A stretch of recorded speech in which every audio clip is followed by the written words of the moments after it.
8. सुहानी पता नहीं किस जल्दी में थी, कॉलेज तो एग्जाम्स तक के लिए बंद हो चुके थे। सुबह 8 बजे मैं ऐसी कंफ्यूजन में था, यहाँ से बाहर कैसे जाऊंगा, केबल वाले को क्या जवाब दूंगा कि उसकी सीढ़ी कहाँ गई, और इससे भी इम्पोर्टेंट सुनीता आंटी अथर्व के पास पहुंचने वाली होगी। उनको अगर पता लगा कि मैं रात हॉस्पिटल में नहीं रुका था तो और गालियां पड़ेंगी। पर प्रॉब्लम्स की लिस्ट यहाँ खत्म नहीं होती। अगर स्वीटी और अथर्व आंटी के आने के बाद भी सोते रह गए तो सॉलिड कलेश हो जाएगा। सुहानी वॉशरूम से निकलने ही वाली थी। मेरा दिमाग अभी प्रोसेसिंग में ही था कि घर से कैसे निकलना है।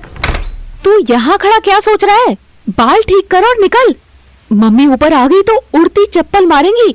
बाल है ही कितने जो ठीक करूं। और कैसे निकलूं? नीचे तेरे माँ बाप, पेड़ के नीचे लोग बैठे हैं और लेडर भी गायब हो गई है जो कल रात चौकीदार ने इधर पास में रख दी थी।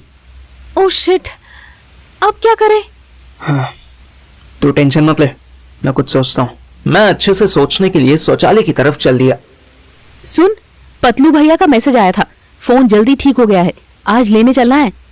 ठीक है, यहाँ से निकलेंगे तो कहीं पहुंचेंगे। कितना खर्चा बताया उन्होंने? 3500। मेरे बम फटने को हो गए। क्या 3500? हाँ यार, आफ्टर ऑल आईफोन है। अबे 3500 ही देने थे तो शोरूम क्या बुरा था? कहाँ से लाऊंगा इतनी धनराशि? ये तो तोड़ने से पहले सोचना था ना। हाँ, सोचा था कि घुंघरू की आहट सुनकर मैं और सुहानी दोनों चुप हो गए। फिर वो अचानक फुसफुसाई, वॉशरूम जा जल्दी, मम्मी आ रही हैं। मैं तुरंत वॉशरूम घुसा। सुहानी एकदम बेड पर बैठ गई और बुक्स खोल ली। सुहानी की मम्मी गुंजा आंटी ने देखा सुहानी मन लगाकर पढ़ रही है। उनके चेहरे पर स्माइल आ गई। सुहानी ने ऐसा प्रिटेंड किया कि उसे पता ही नहीं है कि मम्मी डोर पर खड़ी है। सू, बच्चे ब्रेकफास्ट कर ले, आजा। ओह मम्मा, गुड मॉर्निंग। नहीं, आप यहीं ले आओ ना। हाँ रुको, मैं आती हूँ नीचे, खुद लेकर आऊंगी। गुंजा आंटी मन ही मन खुश हुई कि उनकी बेटी पढ़ाई को लेकर कितनी डेडिकेटेड है। मेरी मन ही मन फटी पड़ी थी कि मैं यहां से बाहर कैसे निकलूंगा। गुंजा आंटी के चाहते ही सुहानी बोली, जल्दी आ और निकल यहाँ से। मैंने उसकी कॉल को इग्नोर किया और नेचर कॉल पर फोकस किया।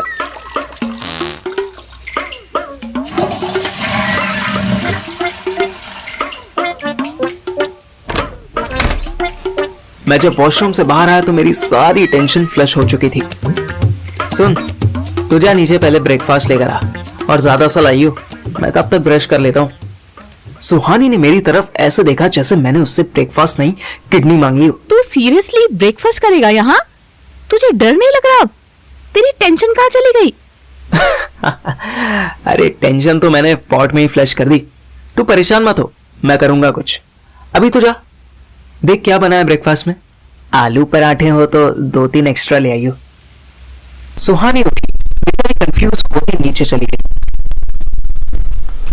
मेरे खुश रहने का ये सीक्रेट है, अगर मेरे पास एक साथ चारों डायरेक्शन से परेशानियां आ जाती हैं तो मैं बिल्कुल रिलैक्स हो जाता हूं कि अब क्या सोचना, अब जो सोचेगा वो ऊपर वाला सोचेगा। अपन तो छोटे बच्चे हैं, रायता फैला दिया है। अब या तो पनिशमेंट मिलेगी या कोई सॉल्यूशन मिलेगा, पर अब जो भी मिलेगा खुद से मिलेगा। दोनों के लिए ज्यादा सोचकर खुद को टॉर्चर करने की जरूरत नहीं पड़ेगी। सुहानी वापस आ गई। ले, पोहा बना है, ठूस ले। ओके, पोहा। आज तो ब्रेकफास्ट का पोहे पोहे हो गया। कोई बात नहीं, काम चला लेंगे। सुहानी मुझे भक्ति भाव से खाते हुए देख रही थी। सुन, तेरे पापा कितने बजे निकलेंगे ऑफिस के लिए? अराउंड 9। क्यों? गुड। पापा के जाने के बाद मैं तेरे रूम के बाहर कहीं छुप जाऊंगा, तो गुंजा आंटी को ऊपर बुलाइयो, उनको बातों में लगाइयो और इस बीच में घर से बाहर खिसक लूंगा। सुहानी सोचने लगी। उसने रूम के बाहर झांका। ऐसी कोई जगह तो नहीं थी जहां कोई छुप जाए तो दिखाई ना दे, पर फिर भी थोड़ा दिमाग लगाने पर यह टास्क इम्पॉसिबल नहीं लगती थी। लेकिन मेन डोर तो लॉक होगा। एक तो वो दरवाजा टाइट है, तुझसे खुलेगा नहीं। बाई चांस खुल भी गया तो तू चला जाएगा और गेट खुला रह जाएगा। मम्मा नीचे जाएंगी, गेट खुला देखेंगी और शक करेंगी। मैं मुस्कुराया। सुहानी कंफ्यूज तो हुई, पर वो समझ गई कि मेरे पास कुछ सॉलिड प्लान है, इसलिए मैं केयरलेस होकर पोहा चबाने में लगा रहा। उधर हॉस्पिटल में सुबह 6 बजे स्वीटी की नींद खुली तो उसने देखा अथर्व को तेज बुखार हो रहा है। ओह नो, तुम्हें तो हाई फीवर है। रुको, मैं डॉक्टर को बुला के लाती हूँ। अरे रुक तो, तू मत बुला, पंगा हो जाएगा। तू घर निकल जा, मम्मी आएगी तो दिक्कत होगी। अरे पर तुम्हारी तबीयत तो इतनी खराब है। रुको, मैं पार्थिव को कॉल करती हूँ। नहीं, तू मत डिस्टर्ब कर उसे, वो 3-4 दिन से सोया नहीं है। तू टेंशन मत ले, डॉक्टर या नर्स आने ही वाली होगी। तू जा, बात मान। मम्मी ने तुझे देख लिया तो पता नहीं क्या सोचेगी। स्वीटी जाना नहीं चाहती थी पर उसे अथर्व की बात ठीक लगी। अथर्व ने स्वीटी को बताया ही नहीं कि वो पूरी रात जागता रहा। उसका गला प्यास से सूख रहा था। रात में जुगनू जैसी चमकती उस भयानक आदमी की आंखें अथर्व को हॉन्ट कर रही थी। इतना तो वो एक्सीडेंट के बाद भी नहीं डरा जितना वो कल रात डर गया। ये बुखार भी उसी डर का रिजल्ट था। आधे घंटे बाद 6:30 बजे डॉक्टर श्रुति आई। Hello handsome, good morning. Atharva के चेहरे पर एक फीकी सी स्माइल आई। अरे तुम्हारा तो रंग उड़ा हुआ है, क्या बात है? श्रुति ने उसका माथा टच किया।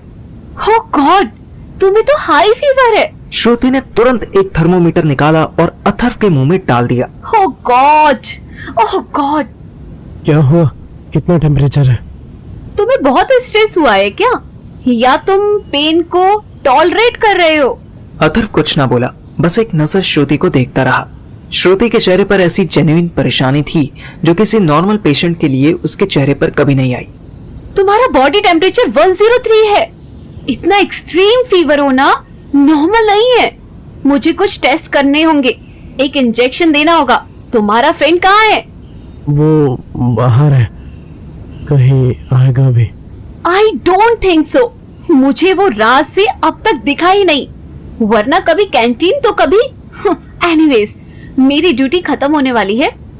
उसको फोन करो और पूछो कब तक आएगा। मुझे कुछ मेडिसिन मंगानी है। वो सो रहा होगा। How careless he is. वैसे बड़ी बड़ी बातें करता है कि दोस्त नहीं भाई हूँ। भाई, माय फुट।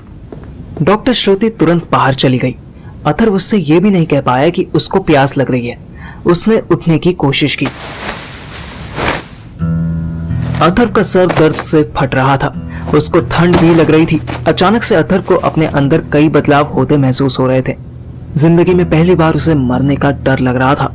अथर्व ने सहारा लेने के लिए एक छोटी सी टेबल पर हाथ रखा, पर वो पलट गई और अथर्व गिर पड़ा।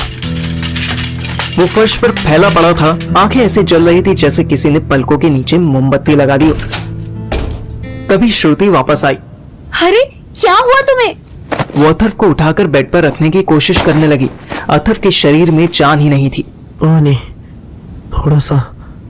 श्रुति ने जैसे तैसे उसको बेड पर लिटाया और एक ग्लास में पानी दिया। पानी पीने के बाद अथर्व को कुछ सांस आती महसूस हुई। उसने ग्लास को गौर से देखा। अचानक उसे पानी बहुत कीमती लगने लगा। तुम परेशान मत हो, काम डाउन। मैंने मेडिसिन लेने के लिए एक स्टाफ को भेज दिया है, डोंट वरी। पर तुम तो जा रही हो ना, तुम्हारी duty. You don't need to worry about my timing. मैं हूँ यहाँ, तुम बिल्कुल परेशान मत हो। मैं यही बैठी हूँ तुम्हारे पास, कहीं नहीं जाऊंगी। अथर्व ने कस के उसका हाथ पकड़ लिया। श्रुति ने उसे ठीक से लिटा दिया और उसी के पास स्टूल पर बैठकर उसका सर सहलाने लगी। अथर्व के हाथ और पैर में तेज दर्द उठने लगा था। तभी वो आदमी आया जिसे श्रुति ने मेडिसिन लेने भेजा था। श्रुति ने तुरंत उसके हाथ से पैकेट लिया और इंजेक्शन बनाने लगी। अथर्व शांत हो जाओ, मैंने इंजेक्शन दे दिया है। अभी 10 मिनट में पेन भी चला जाएगा और बुखार भी उतर जाएगा। ओके, जवाब दो मुझे। I am okay. 9 बजे तक अथर्व अपने बेड पर चैन से सो चुका था। करीब 1 घंटे के स्ट्रगल के बाद श्रुति के चेहरे पर स्माइल आई थी। इधर मैं सुहानी के घर पर 9:10 पर उसके रूम के बाहर गैलरी में एक पुराना ब्लैंकेट लपेटकर छुपा हुआ था। मम्मी, क्या हुआ? मामा जरा ऊपर आओ ना, एक छोटा सा काम है। गुंजा आंटी जैसे ही उसके रूम में घुसी, मैं धीरे से स्टेयर्स की तरफ सरक गया। मैं हौले हौले नीचे उतरने लगा। मम्मी ये बैग उतारना है, स्टूल पकड़ लो। ये बैग इधर कैसे पहुंचा? इसे तो कल ही मैंने बेड के नीचे देखा था। मैं झटपट नीचे पहुंचा और गेट खोलने लगा, पर सुहानी ठीक कह रही थी। इस दरवाजे को खोलने का कोई तो जादुई मंत्र था जो मुझे नहीं पता था। मैंने जूता अड़ा के ट्राई किया, थोड़ा अपनी तरफ खींचने की कोशिश की, थोड़ा बाहर धक्का देकर खोलना चाहा, पर नहीं खुला। तभी मुझे घुंघरू की आवाज पास आती हुई सुनाई दी। ऐसा लगा जैसे भूल भुलैया वाले घर में फंस गया हूँ और मंजुलिका बस मेरी ही बैंड बजाने के लिए धीरे धीरे पास आ रही है।